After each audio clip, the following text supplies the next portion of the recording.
জামায়াতে ইসলামের কুমিল্লা উত্তর জেলা শাখার উদ্যোগে আয়োজিত গণমিছিলে হঠাৎ করে শুরু হয় হাতাহাতি আর পাল্টাপাল্টি ধাওয়া। দলীয় মনোনয়নকে কেন্দ্র করে মুখোমুখি হয় দুই পক্ষ। এক পক্ষের রোষানলে পড়ে যায় প্রার্থী নিজেই। ঘটনাটি ঘটেছে সোমবার সকালে ব্যস্ত ঢাকা চট্টগ্রাম মহাসড়কের চান্দিনা বাস স্টেশন এলাকায়। 5 দফা দাবিতে এই গণমিছিলের আয়োজন করা হলেও শেষ মুহূর্তে তার রূপ নেয় বিশৃঙ্খলায়। চোখের সামনে ঘটে যাওয়া ঘটনাটি সম্পর্কে প্রত্যক্ষদর্শীরা জানান, জামায়াতের কুমিল্লা 7 আসনের ঘোষিত প্রার্থী মাওলানা মোশাররফ হোসেন বক্তব্য শুরু করলে একদল ক্ষিপ্ত কর্মী তার হাত থেকে মাইক্রোফোন কেড়ে নেয়। সেই সঙ্গে স্লোগান শুরু হয়, দল বিক্রি চলবে না, আওয়ামী দোসর প্রার্থী মানি না। এমন স্লোগানে মুহূর্তে উত্তপ্ত হয়ে ওঠে পুরো মঞ্চ এলাকা। দুপক্ষের মধ্যেই চলে ধাক্কাধাক্কি, ধাওয়া পাল্টা ধাওয়া। যদিও সৌভাগ্যের বিষয়ে গুরুতর কোনো আহতের খবর পাওয়া যায়নি। চান্দিনা থানার ভারপ্রাপ্ত কর্মকর্তা জাবেদুল ইসলাম জানিয়েছেন, দুই পক্ষের মধ্যে হাতাহাতি হয়েছিল, কিন্তু তারা নিজেরাই পরিস্থিতি সামলে নেয়। পুলিশ ঘটনাস্থলে ছিল, তবে বড় কোনো অপ্রীতিকর পরিস্থিতি হয়নি। জানা গেছে, এই সংঘর্ষের পেছনে মূল কারণ দলীয় মনোনয়ন নিয়ে দীর্ঘদিনের অসন্তোষ। স্থানীয় সূত্রে জানা যায়, বিরোধী পক্ষের সমর্থন ছিল ব্যারিস্টার মোস্তফা শাকের উল্লাহর প্রতি, যিনি চট্টগ্রাম বিশ্ববিদ্যালয়ের ছাত্র শিবিরের সাবেক সভাপতি। অন্যদিকে ঘোষিত প্রার্থী মাওলানা মোশাররফ হোসেন স্থানীয় একটি মাদ্রাসার অধ্যক্ষ। সংগঠনের অনেক নেতাকর্মীর দাবি, দলীয় নিয়মনীতি উপেক্ষা করে ব্যক্তি স্বার্থে সিন্ডিকেটের মাধ্যমে মোশাররফকে প্রার্থী করা হয়েছে।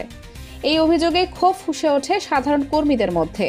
এ সময় বিক্ষুব্ধ নেতাকর্মীদের একটি অংশকে কুমিল্লা উত্তর জেলা জামায়াতের আমির আব্দুল মতিন ও জেলা সেক্রেটারি সাইফুল ইসলাম শহীদের বিরুদ্ধেও স্লোগান দিতে দেখা যায়। চান্দিনা উপজেলা ছাত্র শিবিরের সাবেক সভাপতি সাজিদ আল আমিন সোহাগ সরাসরি অভিযোগ করেন, জেলা আমির ও সেক্রেটারি অবৈধ লেনদেনের মাধ্যমে মোশাররফকে প্রার্থী বানিয়েছেন। তিনি আওয়ামী লীগের সাবেক সংসদ সদস্য প্রাণগোপাল এবং সাবেক উপজেলা চেয়ারম্যান তপন বক্সির সঙ্গে একাধিক বৈঠক করেছেন।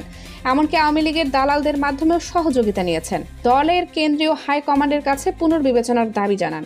অভিযোগের জবাবে মাওলানা মোশাররফ হোসেন সব দাবি অস্বীকার করে বলেন, দল এখন দুই ভাগে বিভক্ত। আমার পক্ষে মিছিল হলে অন্য পক্ষ তার বিরুদ্ধেই মাঠে নামে। তবে আমি কখনোই আওয়ামী লীগের সঙ্গে রাজনৈতিক আপোষ করিনি।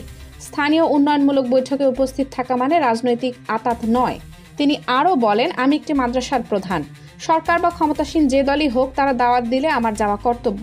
সেই সুযোগে তোলা কিছু ছবিকে এখন বিকৃতভাবে ব্যবহার করা হচ্ছে।